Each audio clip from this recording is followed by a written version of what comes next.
There we go. And we are live. It's 2:30 p.m. It's a Wednesday afternoon, and you're watching Innovation Fika with me, Donny, here, live from Stockholm in the studio today. Look at this. I have a studio. I have coffee. I have fika. Fika meaning, of course, coffee break with some snack as well in Swedish. I have a guest. I even have a live audience here behind us. So this is really going places. I'm only missing the cue cards with laugh and clap and things, but I'm hoping that our guests here, that are behind the camera, will help us along this episode. Everybody watching, my name is Donny. Every Wednesday afternoon, I go live with this Innovation Fika, which is an innovation coffee break, just a 30-minute, very short, the world's fastest 30 minutes, where I get to meet incredibly talented, smart people that enrich my life with whatever they're doing. And this is episode 111. So a nice, even uneven number there as well. Everything that is recorded is on YouTube. All of my writings and musings end up on Medium, on my Medium page. And I've also picked up my Instagram page as well, just to do the everyday life stuff. Why ever you want to follow that, I don't know. But please follow me on Instagram as well, because then you can see what's going on apart from this kind of stuff. Anyway, so enough about me, enough about that. And anyway, everybody online as well, as usual, just say hi, say who you are, where you're from, so we can get people online. I know you're watching. We had about 90 signups today, I think. So just get the commenting going, get the comments going, and ask questions all the way through the broadcast. We do it live because we want to interact live with people. There, enough about the whole thing here, enough about me. Now to the important part, my guest. Welcome to the studio, Elena Hoffer. Thank you so much for having me. So beautiful to have you here. So, and I will ask you the same question as I ask all of my guests to kick things off. Tell us, who are you and what do you do? Yeah. Thanks for having me, Donny. I'm super excited that we can do that in person and I can actually meet you here with a real fika, like fika bröd and coffee. Amazing. Who am I? I'm Elena. I'm a final year PhD student. I'm currently writing my thesis. I'm here at Karolinska Institute in Stockholm. I also, up until now, for the past 2 years, I ran a seminar series, which is called PhD Careers Beyond Academia, which was a series aimed for PhD students to show them what exciting opportunities are waiting for them outside of academia after they graduate. I didn't manage to release the podcast until today. I really tried, but I am also producing a podcast. You're so close. You're so close. So close. Yeah, I'm so close. I'm so close. But, I feel like I can and want to do everything, because the other thing that I'm doing is building a business. And you know how it is when you do that. You have to have all these different I know hats. it is.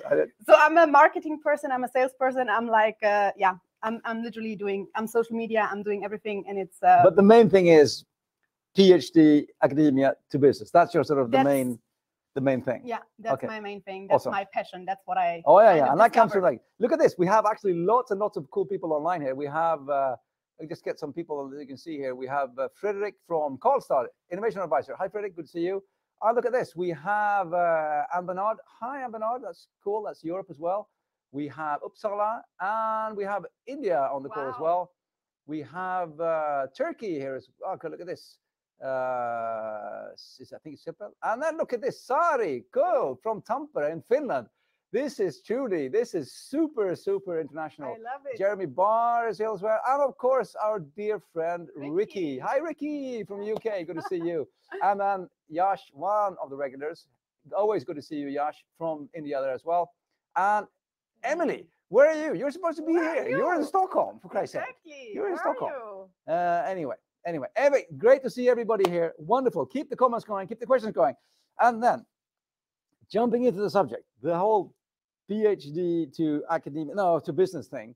The funny thing is when you said you were hoping to get the podcast going, one of the first lessons that one of the things that I always talk about when it comes to entrepreneurship is that entrepreneurs have this wonderful skewed timeline where everything has to be done tomorrow, but suddenly everything is done next year. Yeah. So you have this crazy. Yeah.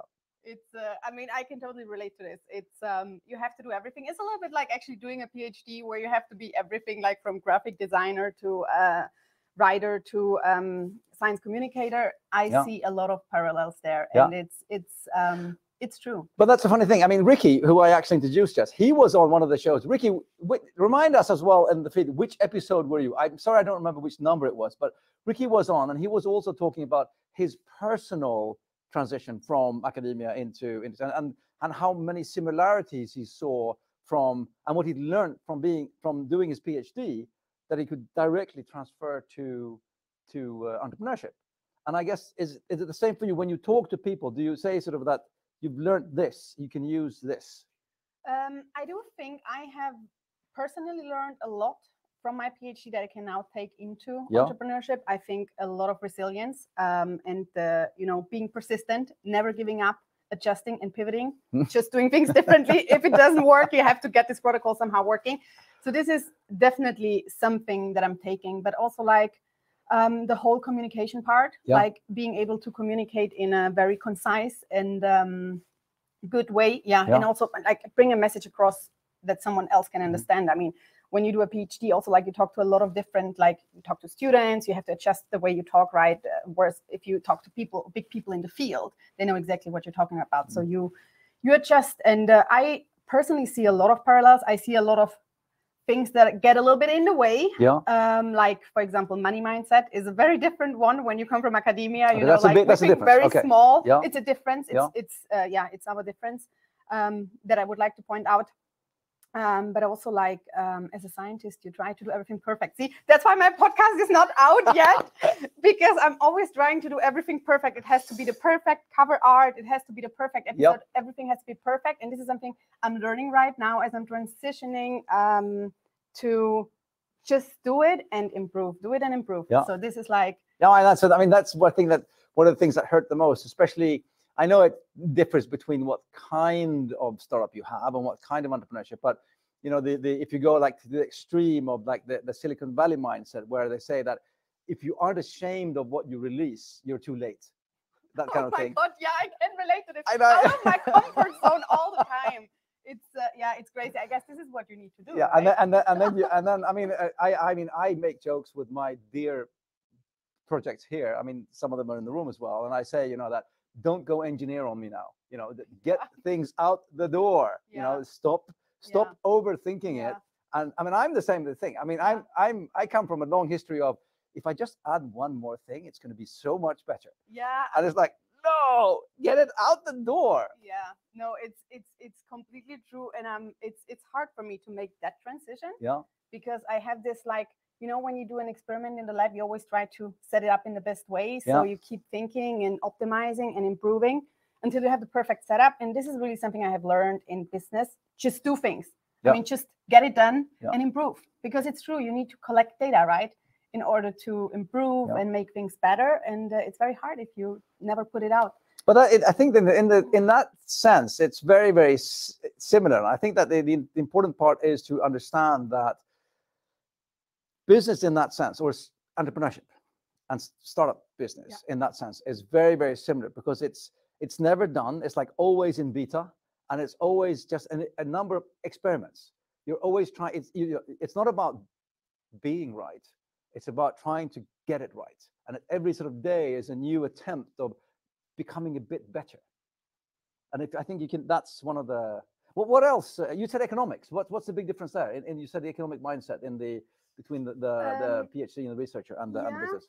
I think in business, people work with very different numbers.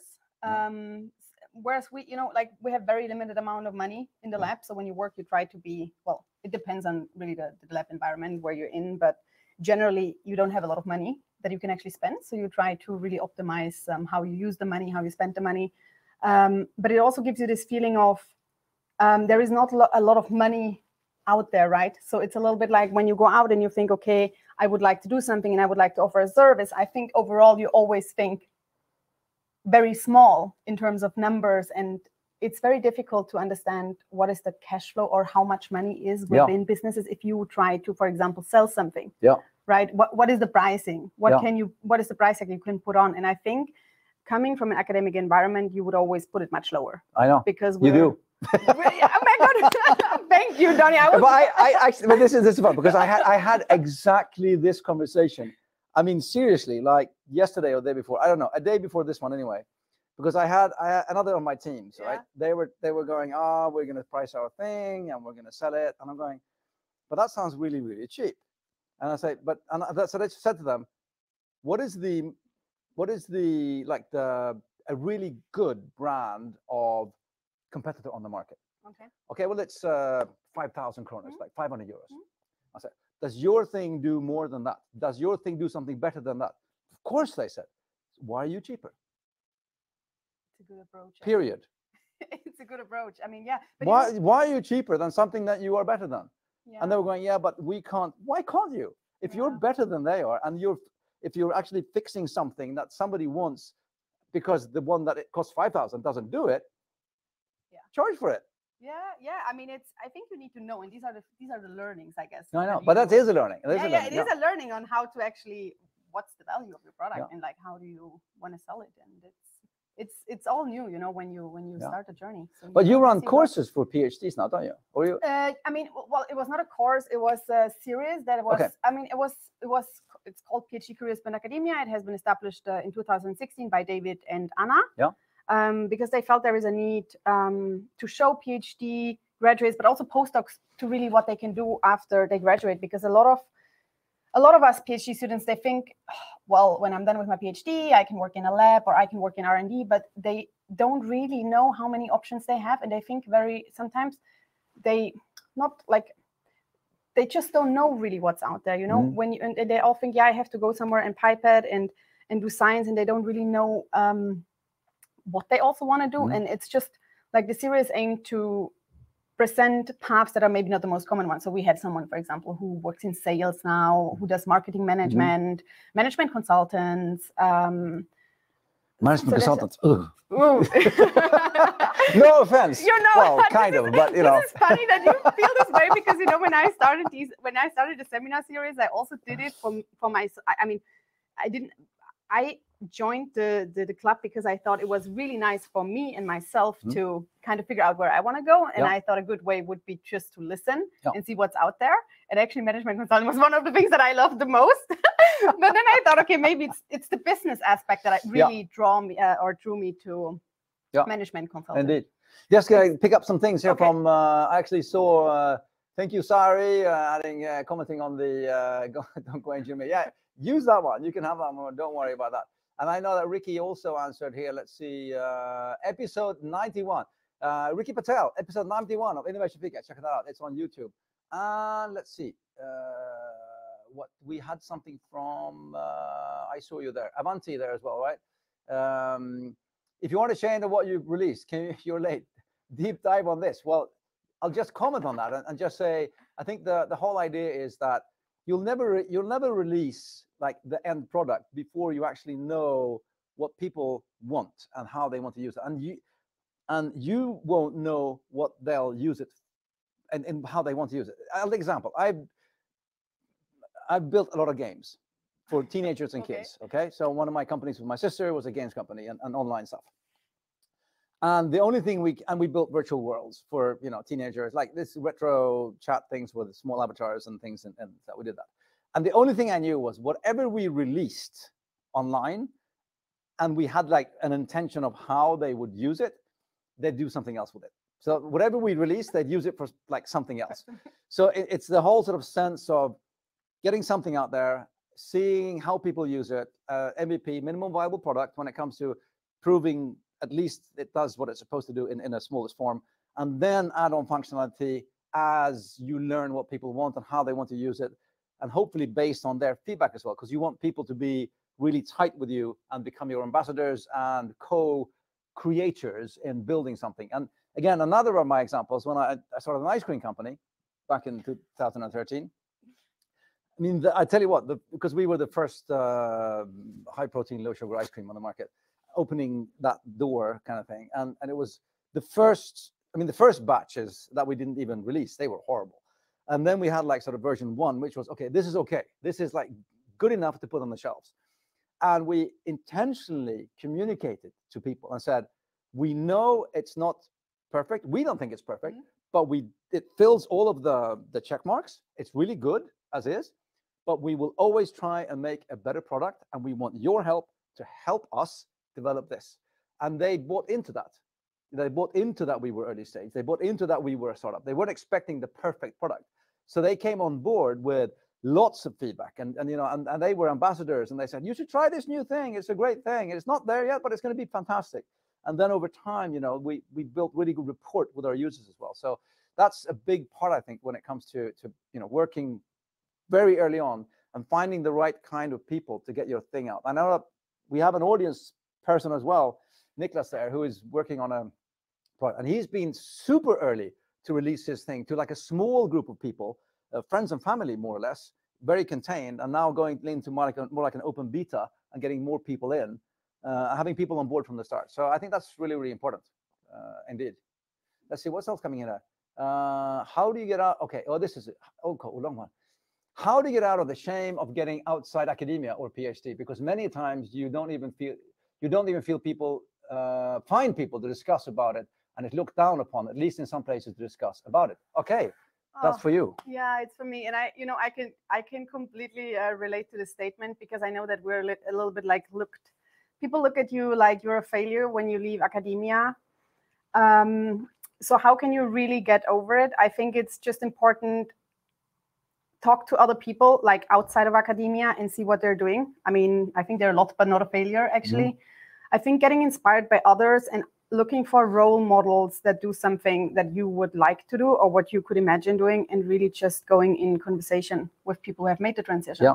And also just like see what opportunities out there. And I mean, none of them seem like if you do that job, it's a failure.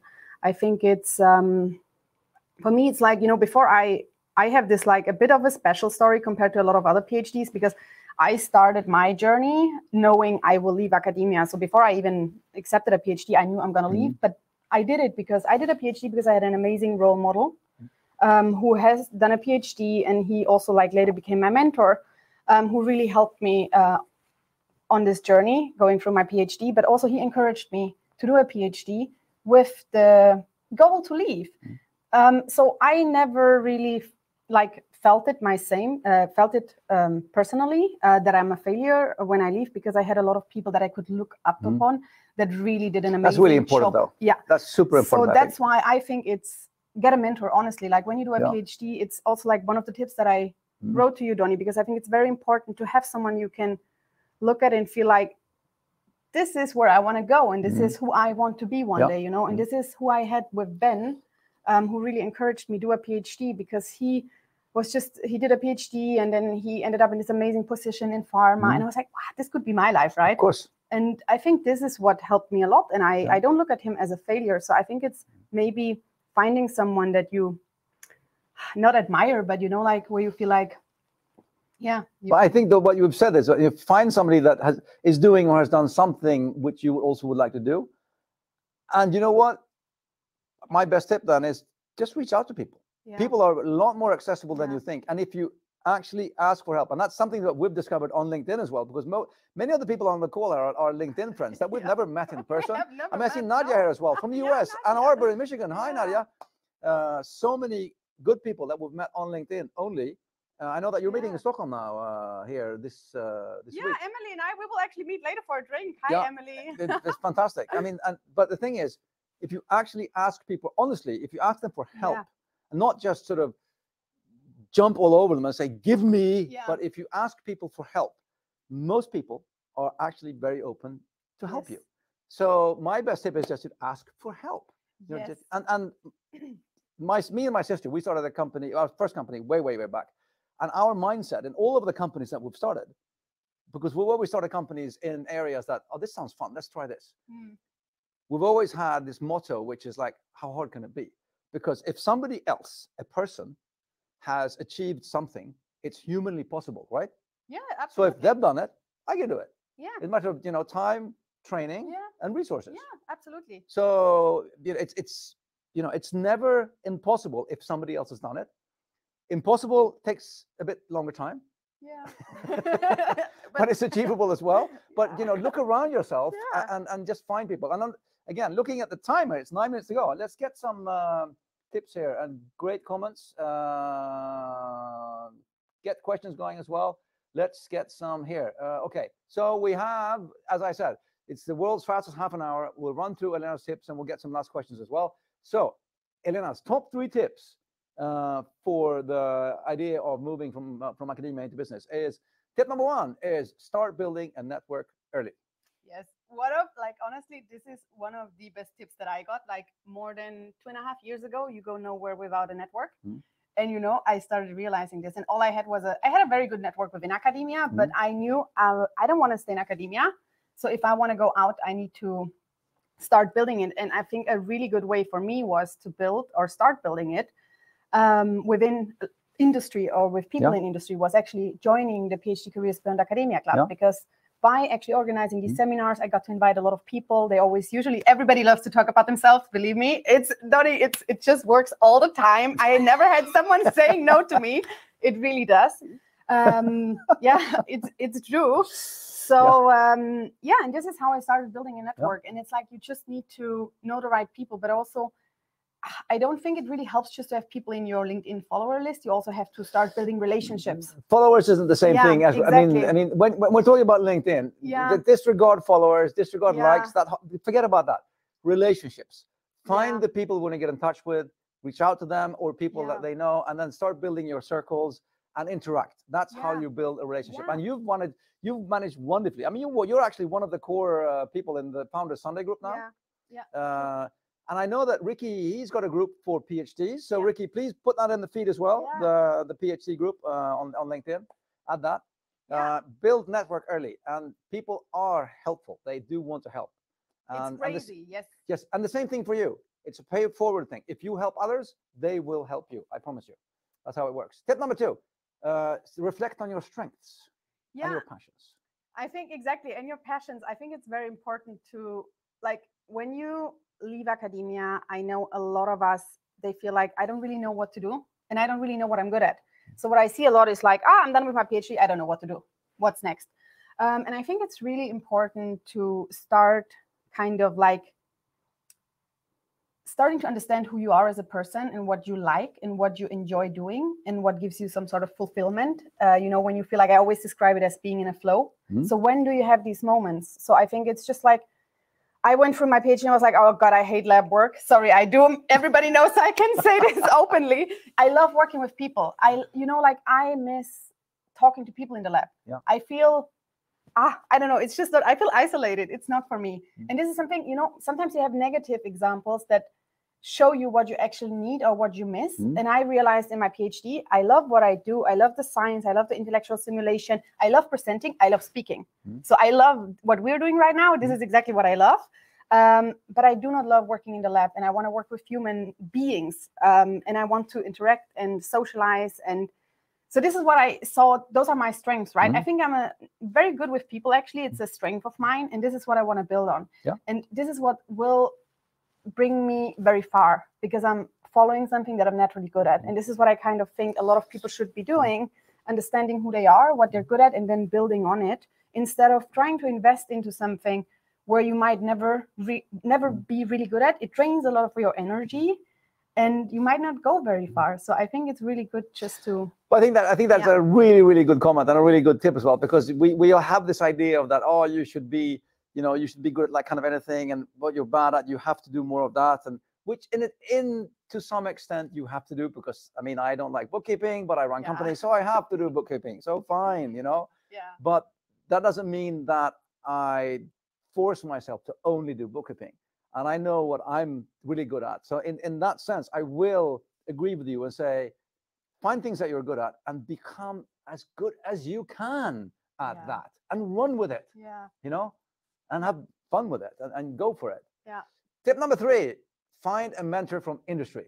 Exactly. I mean, we talked about this already a little bit. I think a mentor / really just a role model, someone you can, go to when you need advice, someone who can guide you in the right direction. It's like starting being an entrepreneur. It's the same. It just started at the same point. I started the PhD. I didn't know how to figure things out, but I had a mentor, like my supervisor, who took me in. She guided me completely through the process, and I managed very well at the end. And I think it's the same if you go to industry, if you do entrepreneurship, you go into a field that you have never been to, something you have never been exposed to. So I think it's just very, very good. Yeah, now I'm getting distracted by the comments. It's just lots of comments coming in. I would love to read all of them. I know we actually. have so many good. This is so cool. Let's do some comments here. Let's do some comments.